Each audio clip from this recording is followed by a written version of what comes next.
नमस्कार दोस्तों, मैं सुमित मिश्रा स्वागत करता हूं एक बार फिर से आप सभी का एमजेटी एजुकेशन में। साथियों, अमेरिका ने सीरिया पर एक भयंकर हमला किया है। सीरिया में आईएसआईएस के ठिकानों पर 70 से ज़्यादा ठिकानों पर एयर स्ट्राइक करी हुई है। ये एयर स्ट्राइक इतनी मैसिव थी, इसका वीडियो भी जारी किया गया है। इस प्रकार की एयर स्ट्राइक अमेरिका ने लास्ट बार 2013 में करी थी सीरिया पर, और अब एक बार फिर से वहां पर मैसिव एयर स्ट्राइक छेड़ दी है। आप देखिए, बीबीसी का आर्टिकल है, US carry out massive strike again ISIS in Syria. इन्होंने वीडियो भी जारी की हुई है और वो वीडियो मैं चाहता हूं आप देखिए पहले।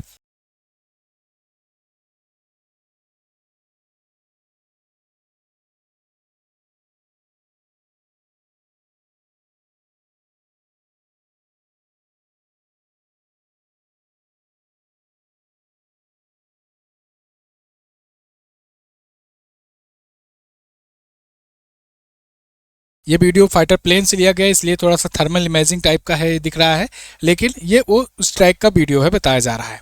लेकिन यहाँ पर बात ये आती है कि अमेरिका अचानक से सीरिया पर क्यों ये कर दिया एयर स्ट्राइक।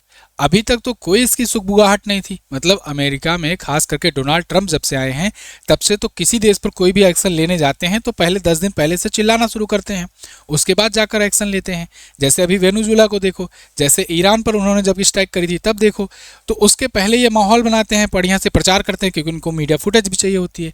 लेकिन अमेरिका यहाँ पर कोई समय नहीं लगाया, कोई उतना बड़ी न्यूज़ नहीं बनी और अचानक से हमला हो गया मात्र 2 ही दिनों में। ऐसा क्यों? ऐसा इसलिए क्योंकि आईएसआईएस ने पहले गुस्ताखी की थी। आईएसआईएस ने 2 अमेरिकी सैनिकों को मार गिराया था वहीं पर। आईएसआईएस का एक फिदायीन हमलावर था, वो आकर के अंधाधुंध गोली चलाया इनके कैंप पर और उसमें 2 सैनिक समेत 3 की मृत्यु हो गई थी। 2 सैनिक जो जिनकी मृत्यु हुई वो दोनों सैनिक ये आपके सामने हैं, एडगर ब्रायन टोरेस तोवर और विलियम नॉर्थलियन हार्वर्ड। इन दोनों की मृत्यु हो गई, इनके समेत एक और वहां का कर्मचारी मारा गया। इसके बाद ट्रंप बिल्कुल बौखला गए। ट्रंप ने कहा हम इसका बदला लेंगे, और वो बदला 2 ही दिन के अंदर ले लिया ट्रंप ने एक मैसिव एयर स्ट्राइक करी, जिसके बाद 70 से ज़्यादा आईएसआईएस के ठिकाने तबाह हो गए। लेकिन सीरिया में ये आईएसआईएस को बनाया कौन? सीरिया में ये स्थिति है कहाँ से, क्यों है, इसको सबको जानेंगे डिटेल में। इसके पीछे अमेरिका ही कभी साजिश करता रहा था, सीआईए ही कभी साजिश करता रही थी, इसको डिटेल से समझेंगे कैसे। लेकिन उससे पहले एक जरूरी बात आपके लिए, ब्रह्मास्त्र करंट अफेयर की वार्षिकांक आ गई है 5000 प्लस अध्यायवार प्रश्न उत्तर के साथ। चैप्टर वाइज डिटेल कंटेंट है आपके सामने। इसमें आपको करंट अफेयर से रिलेटेड हर एक टॉपिक कवर कराया गया है, टेबल, चार्ट, मैप, इन्फोग्राफिक्स, इन सब के माध्यम से स्टैटिक जीके जो राज्यों स्पेशल हैं या क्वेश्चन से रिलेटेड हैं उन सबको दिया गया है। ये ई बुक आप मात्र 99 में प्राप्त कर सकते हो एमजेटी ऐप से। एमजेटी ऐप पर जाना है आपको, गूगल प्ले स्टोर से डाउनलोड करना है, फिर बेस्ट ई बुक सेक्शन में जाकर के आपको डाउनलोड कर लेना है। यूपीआई कर सकते हो आप, यूपीआई के माध्यम से भी ले सकते हो। कैसे यूपीआई से लेना है उसका व्हाट्सएप नंबर दिया गया है, व्हाट्सएप पर संपर्क करिए। आप बिना एमजेटी ऐप के भी ले सकते हो ई बुक को। आइए अब देखते हैं सीरिया है कहाँ पर। तो एशिया के मैप में आप देखोगे, जैसे ये रहा अपना प्यारा भारत, यहाँ से आप पाकिस्तान, अफगानिस्तान, ईरान, इराक छोड़ते हुए आओगे तब आपको एक देश मिलेगा सीरिया। सीरिया वो देश है जहाँ पर आईएसआईएस पनपा। आईएसआईएस मतलब Islamic state of Iraq and Syria. ISIS जब ये पनपा तो ये धीरे धीरे अपना लक्ष्य लेकर चल रहा था कि पूरे एशिया में पूरा का पूरा आईएसआईएस का कब्जा हो जाए। आपको अगर याद हो शायद तो 2012-13 के आसपास में इसने एक अपना मैप जारी किया था। इसमें ये पूरा भारत भी आ रहा था इसकी जद में, और आईएसआईएस के हद में पूरा का पूरा ये एशिया का क्षेत्र आ रहा था इधर का। मतलब इधर चाइना का आधा लेकर के ये पूरा का पूरा आईएस का इसमें था। पूरा ब्लैक कलर का इसने अपना मैप जारी किया था। पूरी दुनिया घबरा गई थी क्योंकि इसके बहुत सारे जो स्लीपर सेल्स थे, जो फिदाइन अटैक कर सकते थे, जो सुसाइड बॉम्बर थे, वो कहीं से भी निकल जा रहे थे, कहीं पर भी अटैक करा रहे थे। भारत के केरल से भी बहुत सारे आईएसआईएस के हैंडलर की पुष्टि हुई थी, मिले थे। अमेरिका ने फिर ताबड़तोड़ एक्शन लेना शुरू किया। अमेरिका ने इस पर लगातार स्ट्राइक करनी शुरू की। उस टाइम पर बराक ओबामा हुआ करते थे, इन्होंने सीरिया को खंडहर बना दिया। ठीक वैसे ही सीरिया का हाल कर दिया जैसे आज गाजा का हाल इजराइल ने किया है। खूब बॉम्बिंग करी। इसके पहले भी सीरिया पर अटैक कर चुका था यूएसए, ये आरोप लगा करके कि वो न्यूक्लियर वेपन वगैरह बना रहा है या फिर कोई बायोकेमिकल वेपन बना रहा है। खैर बाद में इसकी पुष्टि हुई, जब फाइलें डिस्क्लोज हुई पता लगा कि ऐसा कुछ नहीं था, ये बस अपना हथियार टेस्टिंग कर रहा था। खैर अमेरिका जिससे वो दिखा सके दुनिया को हमारे पास ये हथियार है और फिर उसे बेच सके। तो फिलहाल अभी के लिए जो अभी के सिनारियों में घटना हुई है, 70 से ज़्यादा ठिकानों पर जो अटैक किया गया है अमेरिका के द्वारा, इसको ऑपरेशन हॉक आई चला करके किया गया है। ऑपरेशन हॉकआई क्यों? क्योंकि ये जो दो अमेरिकी सैनिक थे जो मारे गए, ये अमेरिका के आयोवा स्टेट से थे। आयोवा स्टेट को हॉकआई स्टेट भी कहा जाता है, इसीलिए इस ऑपरेशन का नाम ऑपरेशन हॉकआई रखा गया। तो ऑपरेशन हॉकआई चला करके ये किया है अमेरिका ने, ये पूछा जा सकता है 1 नंबर के क्वेश्चन में। लेकिन बात ये आती है इन सब की कहानी शुरू कैसे होती है और अभी स्थिति वहां की क्या है सीरिया की। तो देखो, कहने को तो मोटा मोटा आप कहिए कि ट्रंप ने वहां पर बिठा रखा है अहमद अल सरा को आज के टाइम पर वहां के प्रेसिडेंट के रूप में या वहां के सर्वे सर्वा के रूप में। लेकिन अहमद अल सरा जो खुद एक आतंकवादी है, अमेरिका ने इस पर 88 करोड़ का जुर्माना लगाया था, इसको आतंकवादी घोषित किया था और आज अमेरिका ही इसको वहां पर बनाया हुआ है। ट्रंप के साथ तस्वीरें आती हैं कि ट्रंप साहब यहाँ इसके साथ मिल रहे हैं, सऊदी अरब में मीटिंग कर रहे हैं, इसके अलावा व्हाइट हाउस में भी मिले, मतलब ऑफिशियल मुलाकात कर रहे हैं अहमद अल सरा के साथ।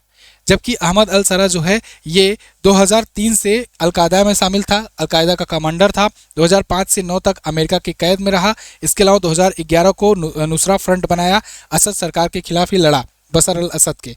बशर अल असद जो हैं वर्तमान में ये रूस में जाकर बैठे हुए हैं, इनकी सरकार गिरा दी गई है कू करके।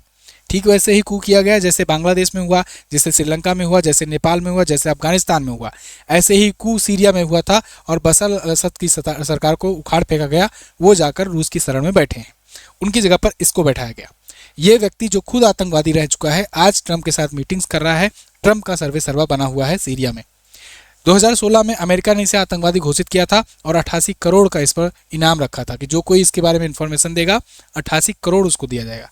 और आज देखो, आज खुद ट्रंप उसके साथ मुलाकात कर रहे हैं और उसको प्रेसिडेंट बनाकर बैठे हैं। और वहीं जो वहां पर जिसकी सरकार थी, जिसकी गवर्नमेंट, जो वहां प्रेसिडेंट था बशर अल असद, वो खुद भाग करके जाकर रूस की शरण में बैठा हुआ है। अमेरिका ने उल्टा इस पर प्रतिबंध लगा दिया और वहीं उसकी सजा भी माफ कर दी, उस पर से जो प्रतिबंध था वो हटा दिया, राजनयिक संबंध स्थापित करना शुरू कर दिया सीरिया में। मतलब कुल मिलाकर के ये कहें कि सीरिया में आज के टाइम पर अमेरिका की ही पपेट की गवर्नमेंट चल रही है। अब ऐसे में ISIS जो है उसको भाई तो दिक्कत तो हो नहीं थी, क्योंकि उसके मन मुताबिक एक तो सरकार नहीं है, दूसरा जो है अमेरिका की घुसपैठ बहुत ज़्यादा बढ़ गई है, वही अमेरिका जो 2013 में उसको तबाह किया था।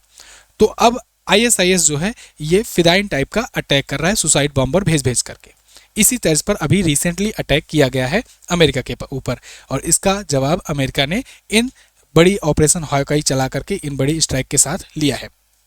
13 दिसंबर की घटना थी जब मध्य सीरिया के ऐतिहासिक शहर में पलमायर के पास में ये अकेला एक बंदूकधारी था, वो आया और अमेरिकी सीरियाई संयुक्त गश्ती दल या मीटिंग पर घात लगा करके फायरिंग करने लगा।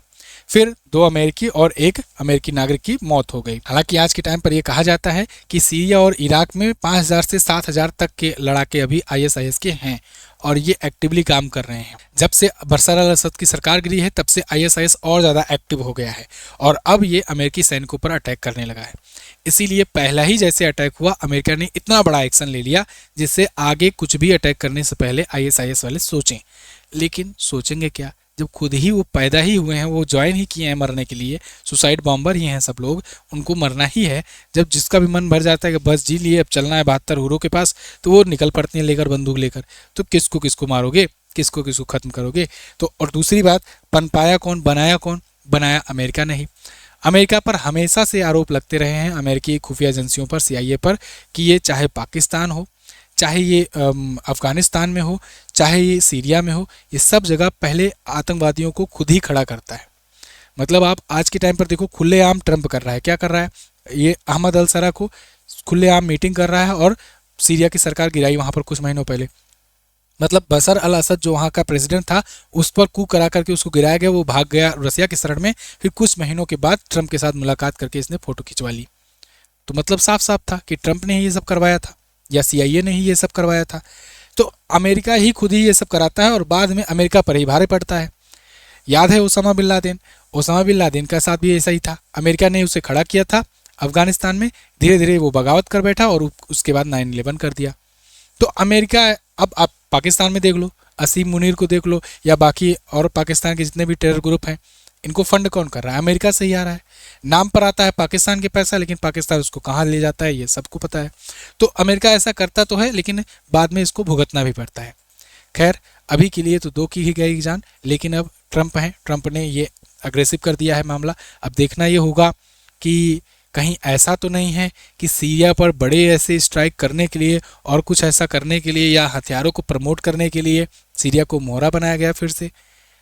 मतलब ऐसा भी करता है अमेरिका कि सीरिया है ये अपना वो वाला बंदा है जिसको किसी को दूसरे को डराने के लिए उसको मार के दिखा दो कि देखो हम मार दे रहे हैं इसको, या हमारे पास ये हथियार है उसको चलाकर दिखा दो, फिर दुनिया में उसकी बिक्री बढ़ जाए। ऐसा भी करने के लिए सीरिया को यूज़ करता रहा है अमेरिका। जब कहीं पर युद्ध चलता है, टेंशन बढ़ती है, तभी हथियार बिकता है अमेरिका का। इसीलिए अमेरिका समय समय पर ऐसा कुछ करता रहता है और उसमें सबसे जो कमज़ोर है वो ISIS का नाम देकर के सीरिया ही है, इसीलिए वहाँ पर कर देता है कभी कभी। फिलहाल इस पर आपकी क्या राय है? आगे जो भी डेवलपमेंट आएगी मैं आपको बताऊंगा ही। आप क्या सोचते हैं कमेंट करके ज़रूर लिखिएगा। और ब्रह्मास्त्र करंट अफेयर की ई बुक डाउनलोड कीजिए। इसको आप MZT ऐप से और व्हाट्सएप नंबर से प्राप्त कर सकते हो। डिस्क्रिप्शन में लिंक है और नंबर भी दिया गया है। Thank you so much. जय हिंद, वंदे मातरम।